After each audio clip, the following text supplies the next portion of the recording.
There we go. As I mentioned very briefly to you yesterday, there are a lot of connections, right? No. I just forgot I had my Chromebook plugged in and I thought I lost it. It's okay. I was just talking to 8th graders last hour about how Dadaism really influenced Surrealism, which are more also kind of weird kind of art forms. And we've studied the street art that's current, present day. And so what we're saying is that some street art was influenced by pop art, which is from the 1960s. But it's also influenced by this group of artists, the Neoexpressionists. And neo means new. It's not just a name of Keanu Reeves' character in what is it, The Matrix or whatever. Was he Neo? Yeah, Neo. Yeah, Trinity was his girlfriend, right? Yep. You got to go watch The Matrix. That's why I like having seniors like Eli in here, because they understand my references. Anyway, since Neo means new, you would have to, well, it must be second wave, right? So yeah, like Expressionism is actually an art form started in post-World War I in 20s and early 30s, especially in Germany. Needless to say, Hitler's going to squash that. But Expressionism was this idea that art is not just depicting things, but sharing experiences and feelings. And so really, I probably ought to throw up a few examples from 1930s Expressionism, but they had kind of elongated, longer figures. They weren't realistic proportions. And that was going along with like Gothic film stuff, you know, the early horror movies of Frankenstein and Wolfman and Dracula back in the 1930s. They set up their cameras and their lights so they look extra long shadows and put them on platform shoes so they look extra taller and more menacing. So the Expressionist artists did that kind of stuff. They stretched stuff out because it was meant to look a little bit eerie, a little bit unnatural, because here they'd survived World War I. And they're looking at this new movement in the 1930s, this authoritarianism and fascism, and they're like, you guys, let's not do this again. You know, war is a terrible thing. And they're dealing with what we would call post-traumatic stress disorder, PTSD, or at the time in the 1920s, they used to call it shell shock. And they're using their art to not just show things that are pretty. And in the 1880s and 1890s during Impressionism, that word means giving you the impression of what light does to color. Everything was pretty. Everything's beautiful. We're going to paint boat rides and bridges and flowers and dances. And right? Well, that's before World War I. After World War I, where you got mustard gas and grenades and tanks and zeppelins, you're not painting everything pretty. Okay, so what's the neo part, the neo-expressionism? So it's 50 years later. Now it's the 1980s. And some of it is an idea of less rules, more what is in your head, instead of painting the way that everybody else has painted for 200 years. It's not quite absolutely anything goes. But modernism, which was early 20th century, was more about shapes, right, and colors. And it was changing the way you paint to be more cerebral. You're analyzing. That's really what Cubism is you're analyzing things and simplifying the shapes, and you got all this abstract stuff. But there were still rules. Just because it wasn't Romanticism or Classicism and everything wasn't depicted perfectly realistic, between Impressionism and Post-Impressionism and Cubism, you still had rules. Well, the mid to late 20th century is what they call postmodern, after modern. And it's not necessarily that there's no more rules, but what it is deconstructing. Why do we have these rules? Where do these rules come from? Why do we have to follow them? Okay, so it's not anti-truth or anti-reality like some people seem to think it is, but it was, let's do not just thinking about the how, not just thinking about how. That's what Picasso and Matisse are doing. They're thinking about how painting is done. These guys that we're about to study in the 1970s and 80s are talking about why painting is done. They're not talking about changing the how, the technique. They're talking about changing the why. What are we saying? Why are we doing this? So for me, what you're kind of missing out on in my brain is I feel like this is a little, almost less related to Expressionism and more related to Surrealism and Dadaism, because they were doing the same thing. They weren't just saying that we're going to do things differently as far as how. They were about having a revolution as far as why are you making art. So even though at your age, being Gen Z, I think, I don't think you're old enough to be a millennial. You know, you guys are, that's how far removed from you. You know, I am. I was in high school from 84 to 88 when this stuff was at its peak. But guess what? That's 30 some years ago. Yeah, 1990 was 30 years ago. Now, kids in my class, the class of 88, are posting stuff on Facebook from 10 years ago, which was like our 25-year reunion, something like that. Anyway, we're painting intense and expressive. Expressive is, you know, your feelings, your emotions, the why we paint, and not just what we paint, which is subject, or how we paint, which is technique. Okay, it is, a lot of it is primitive, because they're thinking, why do you got to have so much training? And but definitely expressive. But like I said yesterday, this was the first global. I mean, Impressionism, that was France. Cubism, even though Picasso was Spanish, really that happened in France, right? Post-Impressionism, Van Gogh, he's in the Netherlands, so it's Europe. But, you know, still, okay, a lot of movements are really kind of regional. They're in a country or a few countries. This is the first truly global art movement. So you've got 4 slightly different movements all starting at the same time, but they all end up what we would call Neo-Expressionism. In Germany, New Wilden, right? Evie, I'm being unfair to you just because you're European, but Sprechen, can you tell us what that is in German? Well, either the translation, the meaning, or how poorly I pronounced it. So how did you pronounce it better than me? No, Neuwilden. W's or V's. It's a new world, or actually, I think it's new wild, like wild animals. Okay. In France, maybe you parlay. I definitely don't parlay, but figuration libre, right? Freeing the figure, right? Or free figure.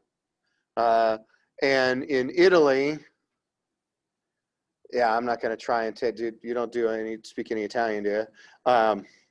Transvanguardia is a really bad American, you know, I can't even pretend to do an Italian accent, right? Well, think of Trans America, Trans Am, Trans World, transsexual. If you know, trans means across, going from one to another, right?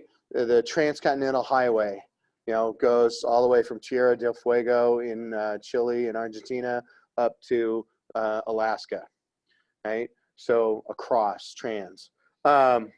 Vanguard. Vanguard, I don't know if that is coming from Latin, which would make sense to me since they're an Italian movement, but we used to use the word vanguard in the 20th century in the United States sometimes.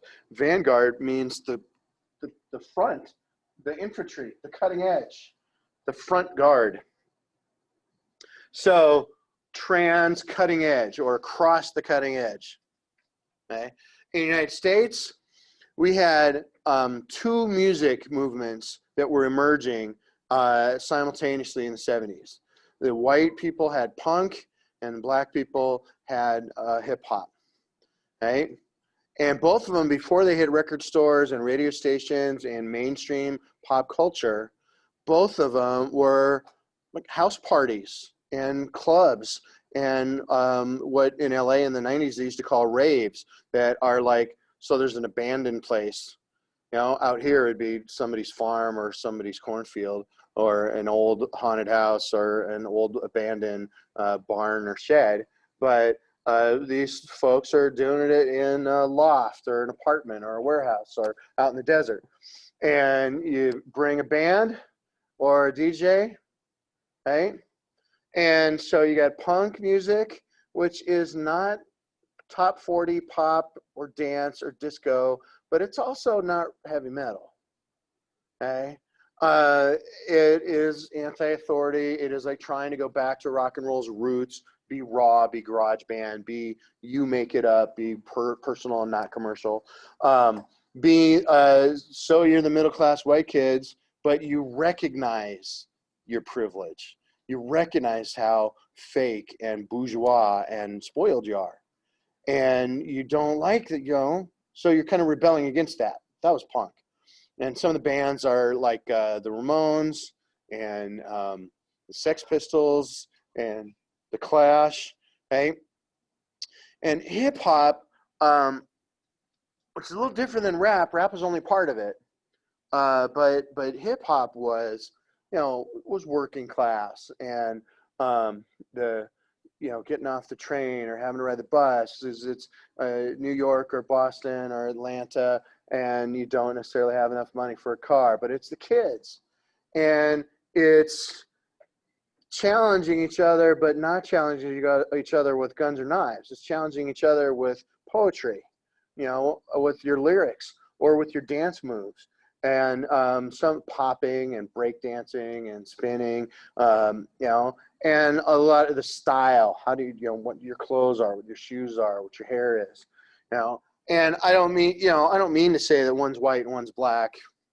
You know, there's cultural mix. If you're West Coast and you're into punk, you know, there's going to be Mexican and black people and Asian people there. If you are in New York, you're not just going to be all black people. There's going to be Puerto Ricans and Jewish kids and white kids and Asian kids. There's like, you know, all of them are mixed, but I'm just saying, basically, you're kind of looking at West Coast and East Coast here in hip hop and street is from the East and punk and skateboarding is from the West. But let's look at some decidedly not necessarily American artists, shall we? Can I move this dumb thing? Oh my Lord. And here we have Danielle complaining again. All I was asking. I'm not complaining. I was asking a simple question. Yeah, you got a 40-minute class period, and I got several different artists that I want to share with you. So here's a German artist. So just because I'm zooming in so you can see the picture on the smartboard, don't forget that he's German. Write that down. His name is Georg Baselitz. I don't know. Again, I don't sprechen. I'm not gonna try and pronounce his name. But the Germans don't have an E at the end of their George. I begin with an idea, but as I work, the picture takes over. And that was totally racist against German people. I'm sorry for that accent. But yeah, what do you think of this? Make you comfortable? Creepy? Is there some story? What would be the story or the narrative? What could be going on here? Y'all ever seen the new video? the crap out of that one dude in the mask. Oh, wow. He didn't have a mirror, And so then he they just just blow him up. So there's two interpretations that are pretty different. They're not what I would have come up with. It'd be interesting if any of you, and you guys online too, Julie and Steven and Abby and, no, there's no Abby, Jennifer, Sam maybe. Anyway, if I'm hearing you right, and I know I'm not familiar with the music video that you're talking about, Eli is talking about these are people standing over somebody that they're beating up. That's disturbing, but realistic. Whereas, that's an interesting point of view too, Danielle is saying it's all the same guy. Maybe these are self-portraits of Georg Baselitz, but he's repeating it. And, you know, I don't have a date on this painting, but remember, this is 1980s, so probably no smartphone. Gotcha. Okay. Nobody else? Anybody else? Well, it is October. You could go the Halloween direction and wonder if these are witches or ghosts or demons or just members of a coven, vampires even. If there's some sort of occult ceremony going on, some pagan ritual. Is that not disturbing? I think just my voice is disturbing, Reagan. I've a lot of kids over the past few years, and I've thought this myself too. These are aliens. Right? Aliens are always kind of gray and bald. I know they should be green, and their eyes should be bigger, but you're being examined. You're about to be probed by the aliens that have abducted you. No? Not all Neo-Expressionist artwork is necessarily spooky. Here's another Georg Baselitz. Here's the notes that you might take. Yes, it's a tree, but it's a man. Here's the notes that you might take. Ought to take, should take. There's the quiz. Should we have the quiz Tuesday right away? And you haven't taken any all year yet? We've taken like 30. Yeah, but Eli doesn't remember. Yeah. Classic. Georg Baselitz was born in 1938. He is he's a painter that studied in the former East Germany before moving to what was then the country of West Germany. Now it's a united Germany. And that was something in the 80s when I was growing up. I'm trying to remember if it was 87 or 89 or 91. I forget the year when East and West Germany reunited. But that was big in the news, and CNN was kind of a new thing too. So, yeah. What do you know about East Germany?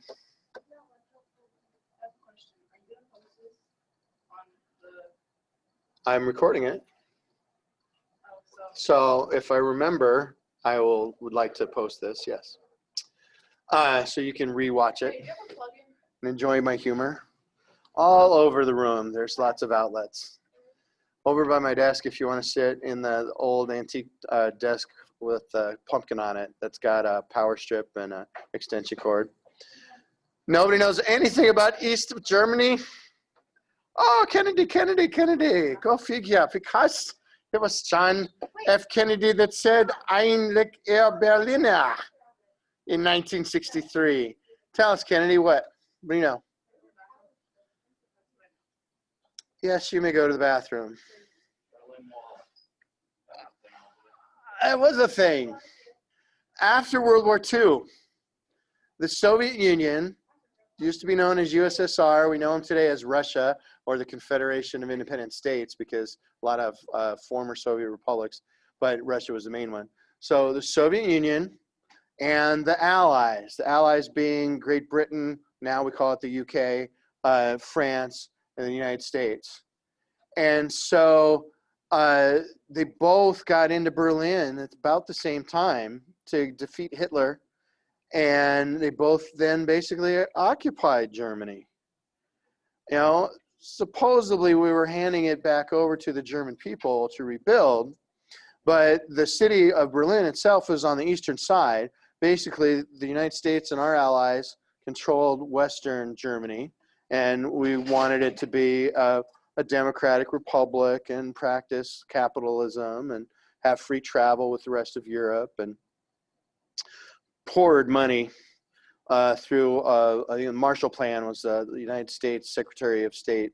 I forget his first name, but anyway, Soviet Union, on the other hand, no, they're going to want to make a model Soviet, communist, Marxist country over there, and that way it would also be a buffer zone between Western Europe and the Soviet Union.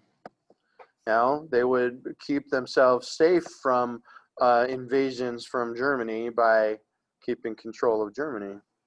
Well, at any rate, really depressed economy, not a lot of rights as far as free speech and communication in Eastern Germany. So for Baselitz to go from east to west was kind of a big move.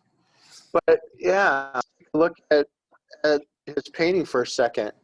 Danielle said it's a tree that's also a guy. Oh no, it's one of those Transformers. You know how they can go into something and then they can come up? Yeah. Does anybody else see the dogs? No. Oh, I kind of see a nose. The dogs are going for the dude's face. Yeah. That kind of looks like, that one looks like a cat. What would be the guy's right leg? There's a dog down there. And what would be his left leg is another dog kind of coming towards us. I can't tell if the dog is biting his arm or if he's holding the dog up in the air. The one that you said, it looks a little bit like a horse. Yeah. Yeah, long nose kind of thing. But then he breaks it up with the blue, so you see the sky behind. Little strange, a little bit like surrealism. Here's another German, born in 1945. So don't blame World War II on him. It was okay. That's not a very funny joke, but born in 1945. So that's the end of World War II. Anselm Kiefer. I think I pronounced that kind of rightish. Anselm Kiefer. He's both a painter and a sculptor, and you may want to try this because, well, it's just kind of neat. It's experimental. He doesn't just paint with paint. He paints with other stuff too. So that I wouldn't call him a sculptor like he's building something three-dimensional that you would walk around. What he's doing, and you can see it in this one, is he'll mix sand and dirt, or he'll mix straw or grass or weeds. Go. Annoyed. Third person has to leave to go to the bathroom. Go to the bathroom in second hour. Anyway. Oh. You're the nice teacher. Yeah, you're The nice teacher that lets them relieve their bladders. yeah. There's no urinary tract infections here. Okay, it may be a little bit hard to make out that that's kind of a landscape, but I would think that those of us living around here in the Midwest, especially rural areas, yeah, this is like after harvest. This is the stuff that you go pheasant hunting in because it's the corn stubble. It's the bean field that doesn't have any beans in it anymore, and they got to decide if they're going to plant a cover crop like radishes or rye or oats or something before the snow comes. But you can kind of make out a little bit of snow in there. So it's not perfectly realistic. It's really rapidly. It's done fast.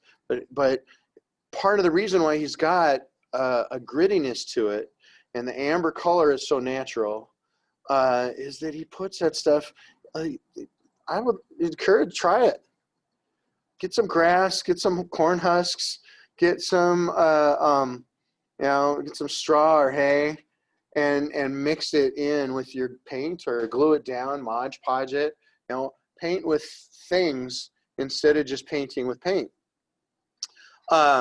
he's not the only person that did this. Way earlier than him, since he's in his heyday here in the 70s and 80s. A guy, it's another one I'm not going to be able to pronounce, a Mexican painter, Alfredo. He's one of those artists that's got three names. Alfredo David Siqueiros.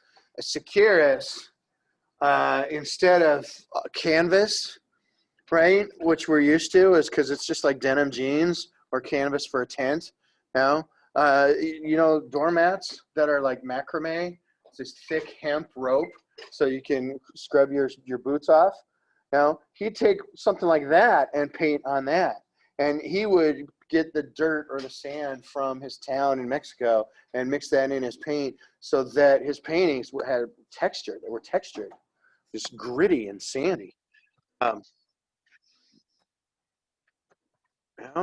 do you think? I think it's pretty. I can't read Der something plan. Der Morgenstau plan. I'm not sure what his title is on this, but thick impasto, definitely texture to it, but most of that texture comes because it's not just paint, but he's actually putting stuff on there. He's actually putting plants and that kind of thing on there. Neat composition, neat texture. Got our October, November, December, our autumn and early winter kind of feels. So I'm guessing Anselm Kiefer was probably in a rural area too, like we are here in Iowa. Here's somebody that you might think is fun. So here's a Frenchman instead of German. So instead of New Wilden, the New Wild Ones, this is the Free Figures, Liberty. I saw this kind of style. I don't know if it was his own work or not, but I saw this a lot in Phoenix growing up. In the weekly newspapers that would have things for bars and nightclubs and bands and concerts and stuff, posters, especially if you went downtown or different parts of town where there's restaurants and bookstores and coffee shops, and this is before Starbucks, mind you. And there were cartoonists that kind of imitated Robert Combas' style. Right? So he's born in 1957, and he really draws on pop cultural influences like music, like cartooning, and he's kind of, in a way, he's kind of satirizing. Satire would be to make fun, but it's not like he hates them. He's not making fun of them to ridicule them. He makes fun of them because he enjoys it. He wants to be part of that world. Because, like I say, this stuff, I think, in fact, has been on album covers for like jazz fusion and reggae and, not necessarily the stuff that you listen to on an 80s radio station, not the pop rock and contemporary stuff. But, you get, this guy is playing guitar so crazy he's lifting his arm up or his leg up, and the guy is singing so loud that he's like punching the air with one hand and holding the microphone with the other, and the drummer is reaching behind his back to get to the cymbals. Like I was saying about the 1930s expressionists, these are distorted proportions. Now, these guys maybe don't seem stretched out and elongated. Maybe they seem tubby and fat, but the picture has got rhythm to it. The picture has got a beat. Their faces scream just the way that a guitar would or a singer would. Okay, so I don't know what Paris was like in the 1980s, but if it was anything, like LA and New York and even Phoenix, I'm sure there was some cool stuff to that. Here is somebody, though, that is not so cartoony. This is the Italian artist, Francesco Clemente. And Francesco Clemente, if I remember right, maybe this will be on the next few slides, he was into the Beatles, and in 68 and 69, the Beatles went to India, and hooked up with this guy. I think his name was the Maharishi, but he was a guru of, I don't know if it was Hindi or Buddhism or whatever kind of religions it was, but, talked a lot about your inner light and meditation and, leaving yourself to find yourself, that kind of stuff. And so Francesco did that too. So then when he's painting in the 70s and the 80s, yeah, his stuff, maybe call it acid rock, because another British band, The Who, did a similar kind of thing. And I don't know whether you see it in their lyrics. In the Beatles, you could hear they started playing zither on a few songs, which is an Indian instrument, but not your run-of-the-mill Western, North American, materialistic, rational reason, kind of logical sort of thing. Yeah, and it's funny that you would look at that and find it disturbing and think of like Hannibal Lecter as if it is some kind of a serial killer or what's the word? Cannibal. Yeah. I imagine we get there because of our associations culturally with red and black and with having things removed from our faces. I'm not sure that that's what Clemente was going for. I think that he was, I can't speak for Italian culture, but the Indian influence that he was seeking, the dot, and I used to know the name for this. In different ceremonies and dances, they'll have a red dot that represents the third eye. And the third eye is like the sixth sense. It's supposed to be spiritual or intuition instead of things that you physically taste, smell, touch, hear. It's beyond. It's extra sensory. And that doesn't mean that you're a psychic or you can tell the future or anything. It just means you're getting into metaphysical instead of physical world. Okay? Well, yeah, there you go. So, but eyes represent perception.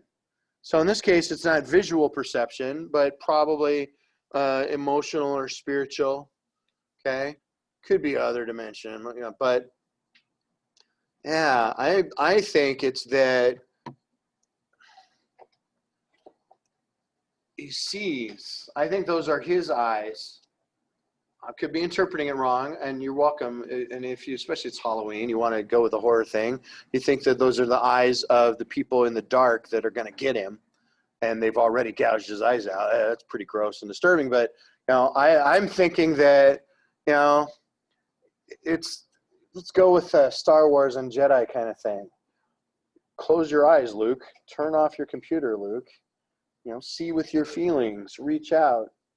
So I think in a way, and especially for a visual artist like a painter, to try and be saying something like, see beyond what you can see, or I see more with my eyes closed.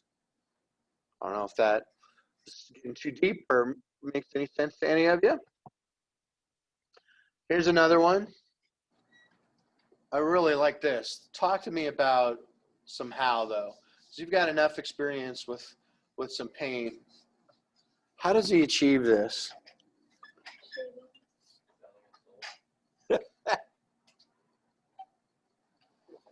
So Danielle says just shading, and Eli thinks it's a Faustian contract with the devil to have this kind of skill. Just how about this? Water down your paint. Could even be that he's using watercolor, but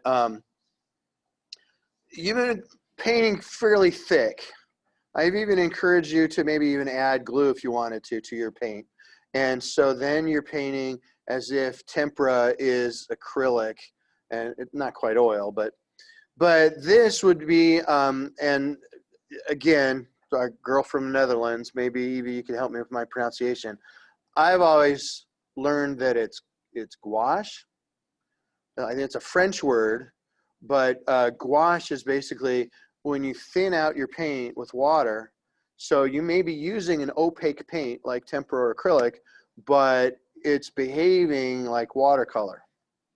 Okay, watercolor is transparent, and you can see the one woman through the other woman, right? So when you thin it out, and I was trying to get Danielle to do this on her Pennywise sum, and it's hard. It's hard. I can't, I don't even know that I am good enough at it to be able to demonstrate, to teach you how. I recognize it, and I guess I've done it, but I'm not, it's difficult. But to get that sfumate or ombre, that fade, is what you do is you start with paint, and then you also have water with you, and you keep adding a little bit more water to your brush and less paint. And in that way, you get these things that... Eli called me in. I want to know what Eli wanted me. Oh, I don't know. He'll tell you I that. think such a thing, Cole. I'm the nice teacher that lets kids, that are wandering the halls and are supposed to be in other classes, interrupt my classes, just like I'm nice. Anyway, you get what I'm saying? I would encourage you on your next painting, and I'll get you the extra paper for practicing. Let's experiment, practice. Paint thin, paint with gouache instead of with tempera, and see what you get. You may not always like it. It may not do what you want, but you might be surprised. Okay, so that's the how, but let's talk about the what or the why. What is going on here? Could you interpret it? Let me say that differently, because when I say what is going on, it makes it sound like there has to be a story or a narrative. That's not what I'm looking for, but what I'm looking for is there a meaning or a concept or an idea, not necessarily a story or an event? Can you try and interpret?